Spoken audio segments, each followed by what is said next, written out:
Assalamualaikum warahmatullahi wabarakatuh. Selamat pagi, selamat siang, selamat sore, selamat malam. Yang terhormat Bapak Hani Subakti, selaku dosen pengampu mata kuliah Bahasa Indonesia, dan yang terhormat teman-teman kami semua. Pada waktu ini, kami selaku kelompok 5 yang beranggotakan Anissa Mawardah, Vina Mauliza Aprilia, Selvi Puspitasari, Al-Karimatul Mufidah, Sandi Romatullah, Fidelia Zulfakar Putri, Amelia Nur Fadilah, Fadilah Aditya Ahmad, Arya Dwi Putra, Muhammad Mulki Nugraha, Fawaz Zidan Rahman, dan Lovely Naburju Hakim akan mempresentasikan hasil diskusi kelompok kami mengenai kalimat kutipan dan kalimat rujukan. Baik, pada materi pertama akan saya persilahkan kepada pemateri yang pertama, yaitu Lovely.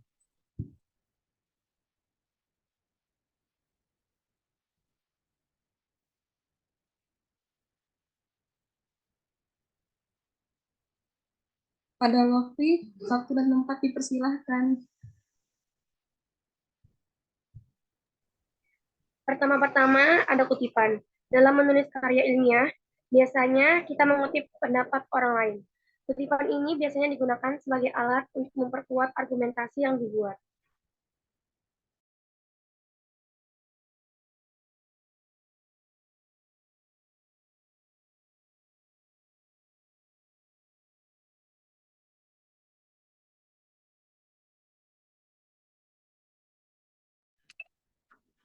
Ya, untuk kutipan langsung adalah ide atau konsep orang lain yang disalin sesuai dengan aslinya. Ya, di situ ada contoh kutipan teks langsungnya, bisa dilihat.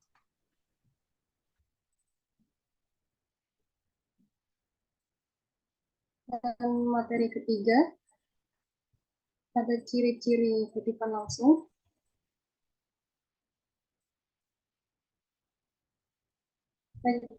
Ciri-ciri kutipan langsung, yang pertama, tidak boleh melakukan perubahan apapun terhadap teks atau bagian teks yang kita kutip. Lalu yang kedua, tanda 3 titik berspasi digunakan apabila ada bagian kutipan yang dihilangkan. Lalu yang ketiga, menggunakan sumber kutipan yang berlaku dalam bidang selingkuh. Baik, yang selanjutnya ada Selfie. Selanjutnya ada materi kutipan langsung. Kutipan langsung terbagi menjadi dua, yaitu kutipan langsung pendek dan kutipan langsung panjang. Kutipan langsung pendek itu kutipan yang kurang dari 5 baris. Ciri-cirinya ada 3. Yang pertama, diintegrasikan langsung dengan tulisan yang kita buat. Yang kedua, diapit oleh tanda kutip. Yang ketiga, jangan lupa sumber kutipan. Sementara kutipan langsung panjang, yaitu kutipan yang terdiri dari 5 baris atau lebih. Ciri-cirinya ada 3 juga. Yang pertama, dipisahkan dari teks kita dengan spasi dan ukuran huruf yang lebih kecil. Yang kedua, boleh diapit oleh tanda kutip atau tidak. Dan yang terakhir, cantumkan sumber kutipan. Selanjutnya, Vina.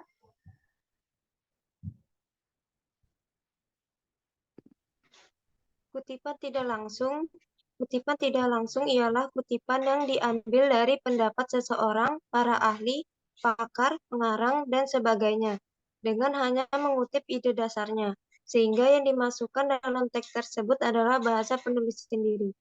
Untuk contoh kutipan tidak langsung bisa dilihat di link yang tertera. Materi selanjutnya kepada Adit.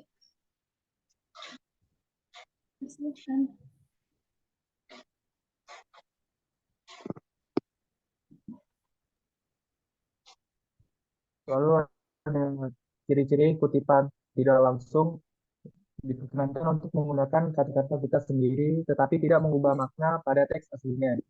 Diintegrasikan dengan teks, tidak dirapit oleh tanda kutip, dan harus menyertakan sumber kutipan.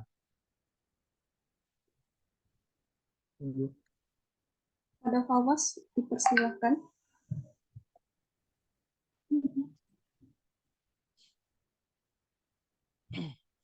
Ya, untuk sumber kutipan yang pertama, mutlak sifatnya harus dicantumkan pada setiap kutipan yang kita ambil sebagai acuan. Jika kita tidak ingin digolongkan sebagai orang yang melakukan plagiarisme karena hal ini merupakan tindakan pencurian terhadap hak cipta seseorang yang dilindungi oleh hukum. Yang kedua, selain itu, dengan menyertakan data atas sumber kutipan, berarti kita juga harus menghargai pikiran orang lain. Yang ditulisnya kita kutip sebagai etika dalam dunia ilmu dan aspek legalitasnya.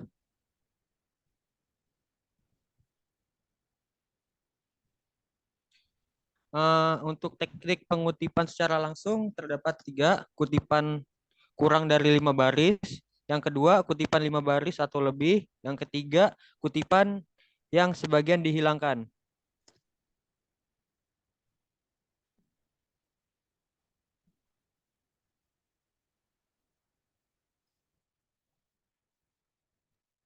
Baik, fungsi kutipan bisa dibacakan oleh Lovely.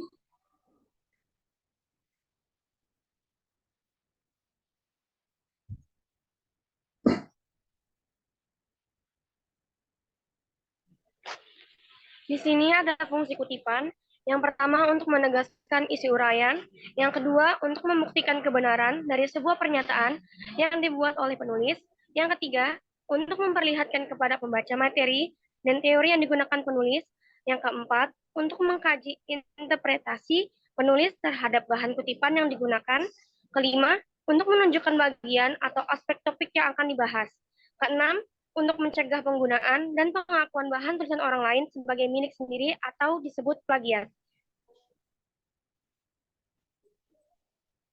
Baik, prinsip kutipan yaitu yang pertama, jangan mengubah kata-kata. Lalu yang kedua, jangan memperbaiki kesalahan. Yang ketiga, jangan menghilangkan kalimat tertentu.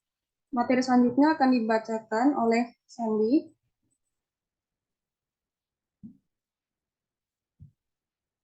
Rujukan. Rujukan adalah sesuatu yang digunakan informan untuk menyokong atau memperkuat pernyataan. Adapun contoh dari kalimat rujukan ada di link bawah.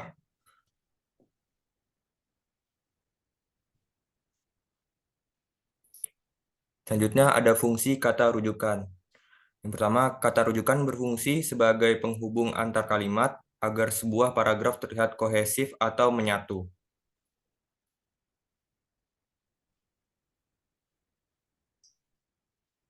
Materi selanjutnya dibacakan oleh Nisa.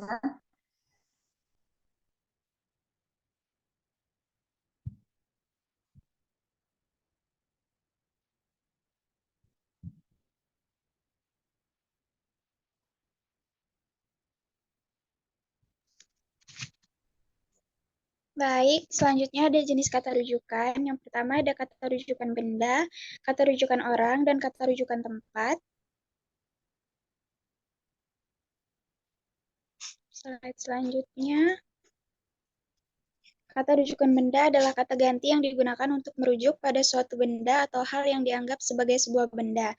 Nah, contoh kata rujukan benda yaitu ada ini, itu, dan tersebut. Sedangkan contoh kalimat rujukan benda yaitu kemarin saya membaca novel Laskar Pelangi karya Andrea Hirata. Novel ini merupakan salah satu novel terbaik yang pernah saya baca. Nah, penggunaan kata ganti benda terdapat pada kata ini pada kalimat tersebut.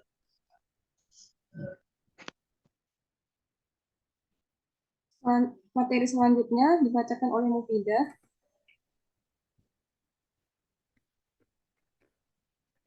Selanjutnya ada kata rujukan orang. Jadi, kata rujukan orang adalah kata rujukan yang mengacu pada orang atau suatu hal yang diperlakukan seperti orang. Contohnya adalah kata dia, ia, mereka, beliau, dan lain-lain.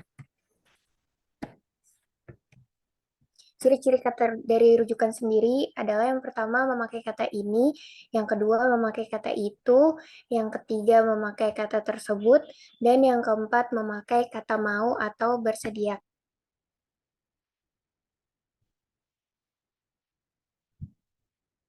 Materi berikutnya akan dibacakan oleh Amelia.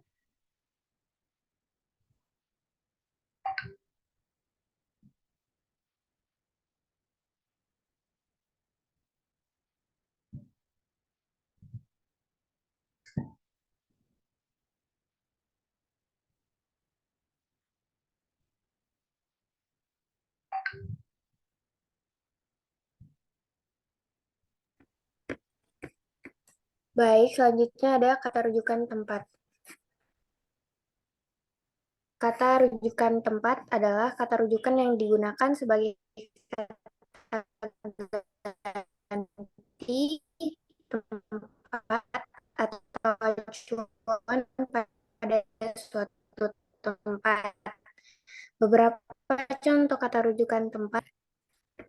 Lalu di sini sudah dipaparkan contoh jenis kata rujukan. Kalian bisa membuka linknya sendiri.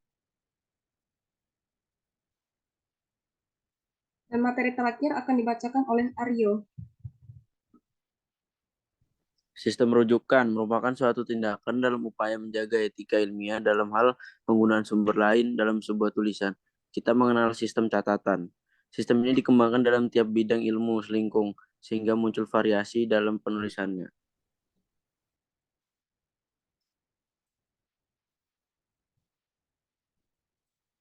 Baik, selesai presentasi dari hasil diskusi kami pada waktu ini. Apabila ada kesalahan kata dari yang kami sampaikan, kami mohon maaf. Atas perhatian Bapak dan teman-teman, kami ucapkan terima kasih. Dan sampai jumpa lagi.